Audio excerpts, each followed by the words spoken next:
Hi, today we want to look at all these four circuits that we've been working with, the RC, CR, RL and LR circuits, and look at their differences and similarities. So we have basically these four circuits, so an RC and CR, RL and LR circuit. And first, we want to look at the step response. I'm not going to write down the equations now again. We've seen them in previous videos and we know how they look like. So now I'm just going to plot the step responses. So here, if we plot the step response of the RC circuit, we would have, as always, our input voltage. That looks like this. And this is T. The voltage in the capacitor is going to look like this, so 0 for before, and then it charges like this, and then it discharges. And the current is going to look like this. The current in the capacitor is going to look like this.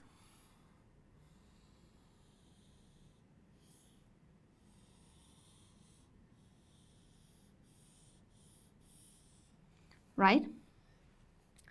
So,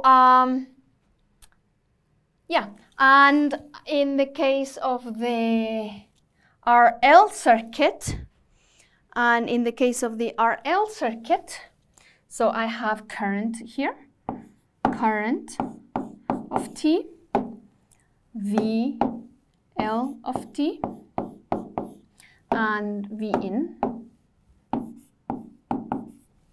Right? And now I'm going to plot the same on the RC circuit. Sorry, RL circuit. So we have time here. Our input voltage is like this.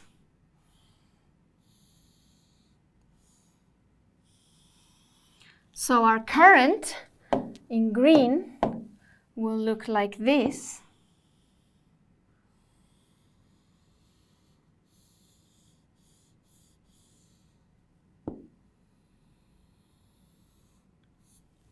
And our voltage in our inductor will look like this. Sorry, not that fast.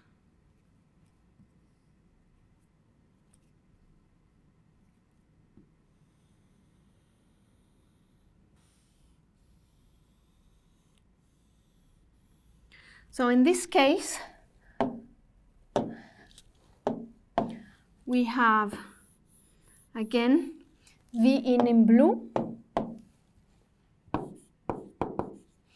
We have the current in green, which is the same for all elements. And we have our voltage in the inductor. Sorry, this is the voltage in the capacitor and the voltage in the inductor. So if we look closely at these two figures, they are essentially identical.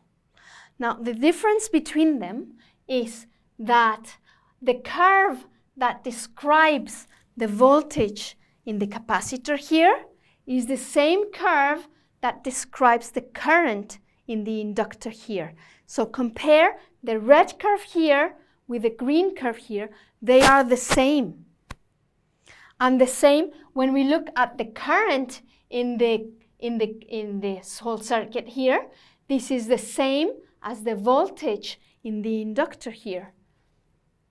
So in this case, what we have as voltage in the capacitor, we have as current in the inductor, and what we have as current in the capacitor is the voltage in the inductor.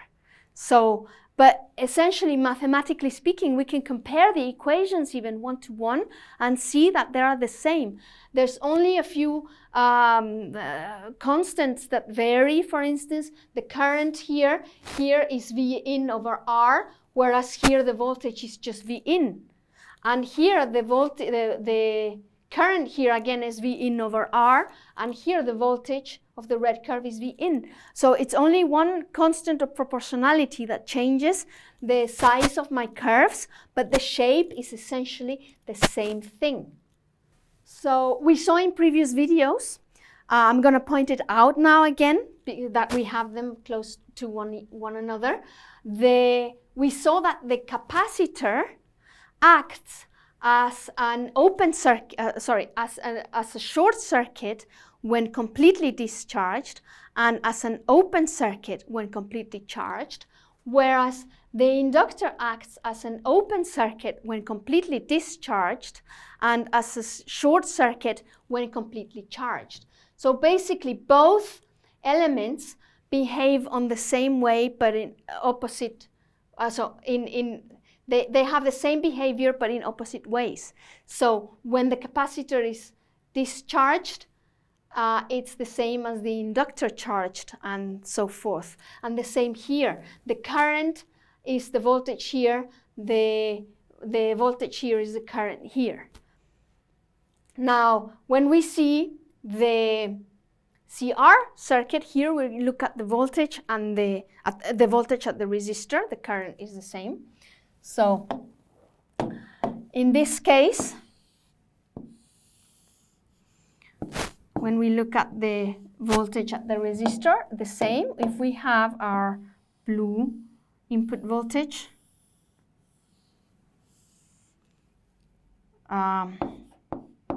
V in, the voltage in the resistor is proportional to the current, and the current is the green curve here. So the voltage in my resistor will be proportional to the current, like this.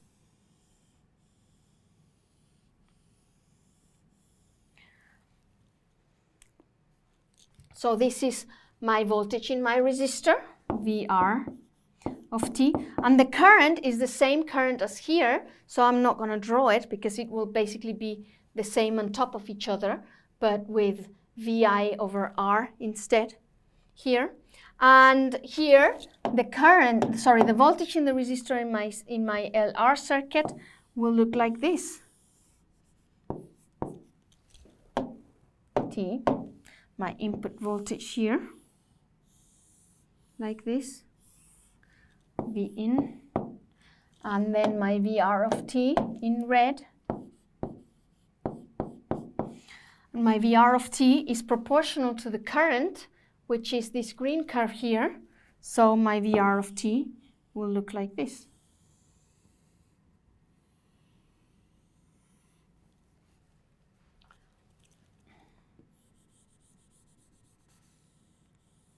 So again, what I have as current here, I have as current here. What I have as current here, I have as current here. And what I have as voltage here is the current here. And what I have as current here, I have as voltage here. So, yeah, those are the similarities that we see, the differences and similarities that we see between the RC, RL, and CR and LR circuits when we're looking at the step response. Now, if we look at the frequency response, here is my frequency response. I'm also going to plot. So, how do we do this?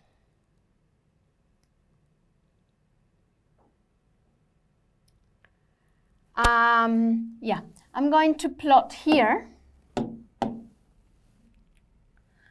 my frequency response of my RC circuit. Very roughly, I'm not gonna. So that's my magnitude, and my phase looks more like this. for my CR circuit, we have omega here, and we have approximately here, let's say, here, omega C. And then this curve doesn't really match what I want there. That's better. Yeah. And then I have my RL circuit. And the RL circuit looks like this.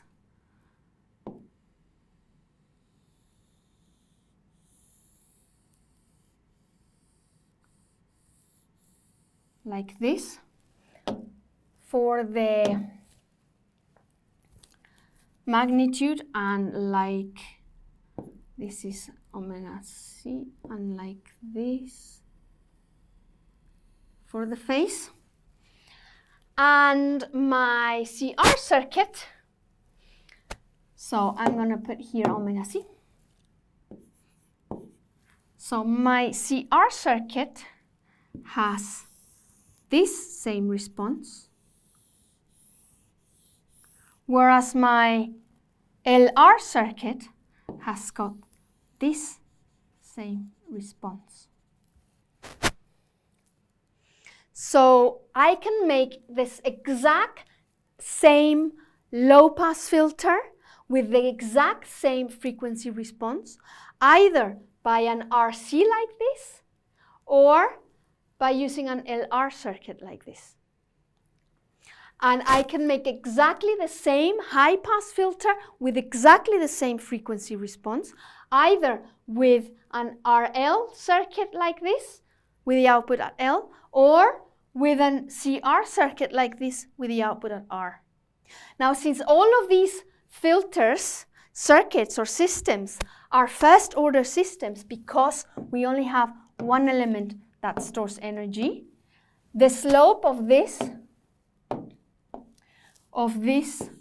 here in all four cases is always minus 20 dBs per decade. And the same here. So for all first order systems, it doesn't matter actually if they're electric circuits or mechanical systems or thermal systems, first order systems, they all have such a frequency response, depending on what elements we have here. And they all have minus 20 dBs per decade, per decade here. So these are then the similarities and differences of all these circuits. And again, what I find fascinating is how the different circuits actually converge in the same responses. Both in the step response and in the frequency response, we see lots of similarities, and it's important to remember that both the capacitor and the inductor behave with the same equations, but what describes the voltage in the capacitor is the same equation as what describes the current in the inductor. And what describes the current in the capacitor is what describes the voltage in the inductor. And the same when we put them in circuits like this. Yeah. So, and also how you can put the same circuit with the same elements, measure at one element, you get one response, measure in the other element, you get the other response. Like here, you measure in the other element, you get the opposite response. So keep that in mind when you're looking at at RC, CR, or RL-LR circuits. Those are very important concepts. And the most important thing, other than being able to derive the equations, is for you to understand when you have this response and when you have this response. So I hope that this video has helped you with that. And as always, thanks for watching.